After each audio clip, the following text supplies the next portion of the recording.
A groundbreaking environmental agreement is in tatters after a dramatic turn of events. But was it doomed from the start? The world was on the cusp of a historic moment, a deal to slash shipping emissions, a first for any industry on a global scale.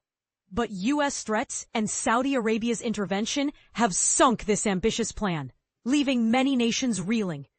Over 100 countries met in London with the goal of finalizing the agreement, which would have set mandatory emission reduction targets for the shipping industry.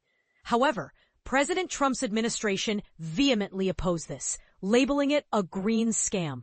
They spent the week pressuring nations with tariff threats, a tactic that seems to have worked. And here's where it gets controversial. Despite the majority of countries wanting to proceed, the talks were adjourned for a year due to a motion from Saudi Arabia. This motion passed by a narrow margin, with key players like Russia and the U.S. voting to delay. Even some island nations, heavily reliant on U.S. trade, switched their support, highlighting the potential impact of U.S. influence. The International Maritime Organization Secretary General pleaded for an end to such tactics, but the damage was done. The deal, which could have been a major win for climate action, now hangs in the balance. This news raises questions. Was this a fair outcome? How should nations balance economic interests with environmental protection? And what does this mean for future climate agreements? Share your thoughts below, and let's explore these complex issues together.